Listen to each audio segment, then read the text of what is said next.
ತಾಲೂಕು ಹಂಪಸಂದ್ರದಲ್ಲಿ ಯುವಕನ ಅನುಮಾನಾಸ್ಪದ ಸಾವು, ಆತ್ಮಹತ್ಯೆಯೋ ಕೊಲೆಯೋ?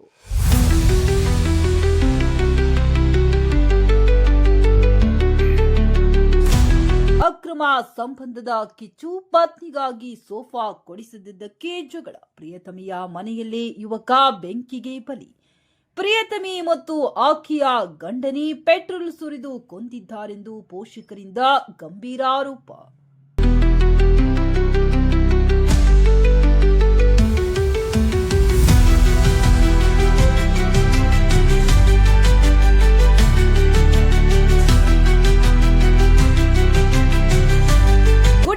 ಪತ್ನಿಯೊಬ್ಬಳಿಗೆ ಸೋಫಾ ಕೊಡಿಸಿದ್ದು ಅಕ್ರಮ ಸಂಬಂಧ ಹೊಂದಿದ್ದ ಪ್ರಿಯತಮಿಯ ಕೋಪಕ್ಕೆ ಕಾರಣವಾಗಿ ವಾದ ವಿವಾದದ ನಂತರ ಯುವಕನೊಬ್ಬ ಬೆಂಕಿಗೆ ಆಹುತಿಯಾಗಿ ದಾರುಣವಾಗಿ ಅಂತ್ಯಗೊಂಡಿರುವ ಘಟನೆ ಚಿಕ್ಕಬಳ್ಳಾಪುರ ಜಿಲ್ಲೆಯ ಗುಡಿಬಂಡೆ ತಾಲೂಕಿನ ಹಂಪಸಂದ್ರ ಗ್ರಾಮದಲ್ಲಿ ನಡೆದಿದೆ.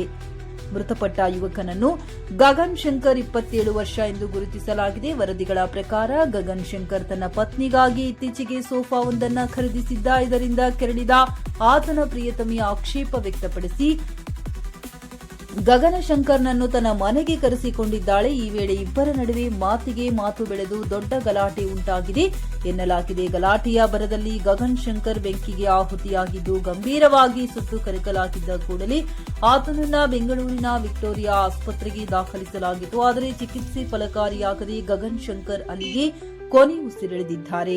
ಆತ್ಮಹತ್ಯೆಯೋ ಕೊಲೆಯೋ? ಘಟನೆ ನಡೆದ ಸಂದರ್ಭದಲ್ಲಿ ಗಗನ್ ಶಂಕರ್ ತಾನೇ ಪೆಟ್ರೋಲ್ ಸುರಿದುಕೊಂಡು ಆತ್ಮಹತ್ಯೆಗೆ ಯತ್ನಿಸಿದ್ದಾನೆ ಎಂದು ಒಂದು ವಾದ ಕೇಳಿ ಬಂದಿದೆ. ಆದರೆ ಮೃತನ ಪೋಷಕರು ಇದನ್ನ ಸಂಪೂರ್ಣವಾಗಿ ತಳ್ಳಿಹಾಕಿದ್ದಾರೆ. ಇದು ಆತ್ಮಹತ್ಯೆಯಲ್ಲ, ಕೊಲೆ. ಪ್ರಿಯತಮಿ ಮತ್ತು ಆಕೆಯ ಗಂಡ ಸೇರಿಕೊಂಡೇ ಗಗನ್ ಶಂಕರ್ ಮೇಲೆ ಪೆಟ್ರೋಲ್ ಸುರಿದು ಬೆಂಕಿ ಹಚ್ಚಿ ಕೊಂದಿದ್ದಾರೆ ಎಂದು ಅವರು ಗಂಭೀರ ಆರೋಪ ಮಾಡಿದ್ದಾರೆ. ಈ ಸಂಬಂಧ ಮೃತನ ಪೋಷಕರು ಪ್ರಿಯತಮಿ ಹಾಗೂ ಆಕೆಯ ಪತಿಯ ವಿರುದ್ಧ ಗುಡಿಬಂಡೆ ಪೊಲೀಸ್ ಠಾಣೆಗೆ ದೂರು ಫೋನ್ ಮಾಡಿ ಇಬ್ಬರು ಸಾಯ್ಬೇಕು ಬಾ ಅಂತ ಮನೆಗೆ ಕಲ್ಸ್ಕೊಂಡಿದ್ದ ಇದು ಅಂತ ಗೊತ್ತು.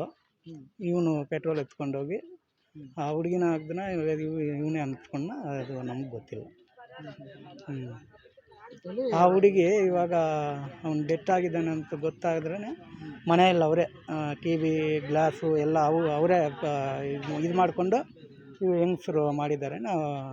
ಅವ್ರು ಈ ಗಲಾಟೆ ಮಾಡ್ತಾ ಇದ್ದಾರೆ. ಈ ಅನುಮಾನ ಏನಿದೆ? ಅನುಮಾನ ಇಲ್ಲ ಸರ್, ಅವ್ನ ಸಾವಾಗ ಅವರೇ ಕಾರಣ ಅಷ್ಟೇ. ಅವ್ರ ಮೇಲೆ ಹುಡುಗಿ ಮೇಲೆ ಕಂಪ್ಲೇಂಟ್ ಕೊಟ್ಟಿದ್ದೀರಾ? ಇನ್ನೂ ಕೊಡ್ತಾ ಇದ್ದೀವಿ. ನಮ್ಮ ಹೆಸರು ಶ್ರೀನಿವಾಸ. ಸತ್ತೋಗಿರೋದು ನಮ್ಗೆ ಗೊತ್ತಿಲ್ಲ, ಮುಂಚೆನೆ ಅವ್ರಿಗೆ ಗೊತ್ತಾಗೈತೆ.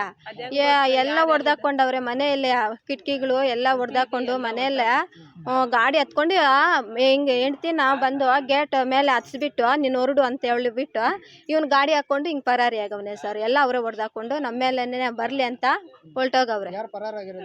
ದೇವರಾಜನನ್ನು ಅವ್ರ ಹೆಂಡತಿ ಇವೇನೆಲ್ಲ ಇಲ್ಲ ಸರ್. ಎಷ್ಟು ವರ್ಷದಿಂದ ಅವರು ಇದರಲ್ಲಿ ಟಚ್ ಅಲ್ಲಿ ಇದ್ರು ಸರ್? ಒಂದು 7-8 ವರ್ಷದಿಂದ ಇದ್ದಾರೆ ಸರ್. 10 ವರ್ಷದಿಂದ ಇದ್ರು. ಈ ನಡುವೆ ಮಾತಾಡ್ತಾ ಇರ್ಲಿಲ್ಲ ಸರ್. ಒಂದು ಮುಂಚೆ 10 ವರ್ಷದಿಂದ ಅವ್ರು ಇದ್ರು ಸರ್. ಒಂದು 2 years ಇಂದ ಮಾತಾಡ್ತಾ ಇರ್ಲಿಲ್ಲ ಹುಡುಗನವನ್ನ. ಮಾತಾಡ್ತಾ ಇದ್ರೆ ಸುಮ್ಮನೆ ಇವನು ನಾನು ಹಂಗೆ ಕೇಳ್ತೆ, ಏನಪ್ಪ ಇವಾಗಾದರೂ ಚೆನ್ನಾಗಿದೆಯಾ, ಹೆಂಡತಿ ನೋಡ್ಕೊಂಡಿಲ್ವಂటే ಚೆನ್ನಾಗಿದ್ದೀನಿ, ಇವಾಗೇನಂತದ್ದೇನಿಲ್ಲ ಹೇಳಮ್ಮ ಅಂತ ಮಾತಾಡ್ತಾ ಇದ್ನು. ಮಾತಾಡ್ತಾ ಇದ್ರೆ ಸರಿ ಅಪ್ಪ ಹಂಗೋ ನೀವು ಚೆನ್ನಾಗಿದ್ರೆ ನಮಗೂ ಅದೇ ಬೇಕಾಗಿತ್ತು ಅಂತ ನಾವು ಸೈಲೆಂಟ್ ಆಗಿದ್ವಿ. ಈ ಮತ್ತೆ ನೆನ್ನೆ ಹಿಂಗೆ ಮಾಡವ್ರೆ ಸರ್, ಕರ್ಸ್ಕೊಂಡು ಮಾಡಿಬಿಟ್ಟವ್ರೆ.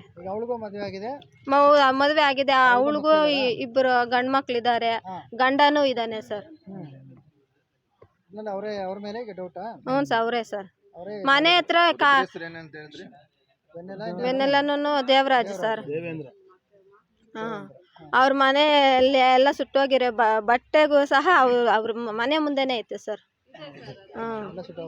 ಹ್ಞೂ ಸರ್. ನಮಗೆ ಸರ್ಟ್ ಅಂತ ಕಾಣಿಸ್ತು ಸರ್. ಅವರೆಲ್ಲನೂ ನೀರು ಹಾಕ್ಬಿಟ್ಟು ಎಲ್ಲ ತೊಳ್ದಾಕವ್ರೆ ಮನೆಯಲ್ಲಿ, ಎಲ್ಲರೂ ಹೋಗೋ ಅಷ್ಟರಲ್ಲಿ. ಈಗಿಲ್ಲ ಪ್ರೆಸೆಂಟ್ ಇಲ್ಲ ಪೊಲೀಸವ್ರು ಬಂದಾಗ ನೆನ್ನೆ ಇದ್ರು ಸರ್, ಬೆಳಿಗ್ಗೆ ಇನ್ನ ನಮ್ಗೆ ಗೊತ್ತೇ ಇಲ್ಲ, ಇನ್ನ ಫೋನ್ ಮಾಡ್ತಾವ್ರೆ. ಅಷ್ಟೊತ್ತರಲ್ಲಿ ಅವ್ರು ಹೊರಟೋದ್ರು ಸರ್, ಗಾಡಿ ಹಾಕೊಂಡು ಎಲ್ಲ ಹೊಡೆದೋಕೊಂಡು. ನಾವೆಲ್ಲ ಬೇರೆ ಬೇರೆ ಹತ್ರ ದೂರ ಇರೋದು. ಹೊಡೆದಾಕಿರ್ಲಿಲ್ಲ. ನೆನ್ನೇನು ಇಲ್ಲ, ಬೆಳಿಗ್ಗೆ ಸರ್. ಆಯಮ್ಮಂದು ಯಾವ ಊರು, ಸ್ವಂತ ಯಾವ ಕಡೆ ಅವರು, ಇವ್ನ ಯಾವ ಊರು, ದೇವರಾಜದ ಅವರು? ಅವ್ರದ್ದು ಹಂಸಂದ್ರನೇ, ಆಯಮ್ಮದು ಹಂಸಂದ್ರನೇ. ಆಯಮ್ಮ ಮುಸ್ಲಿಂ ಹುಡುಗಿ ಬಂದು ನಮ್ಮ ಮನೆಗಳಲ್ಲಿ ಮದುವೆ ಮಾಡ್ಕೊಂಡಿರೋದು. ದೇವರಾಜನ್ ಮದುವೆ ಆಗಿದ್ದಾಳೆ. ಹ್ಮ್. ನಿಮ್ಮ ಹೆಸರಮ್ಮ?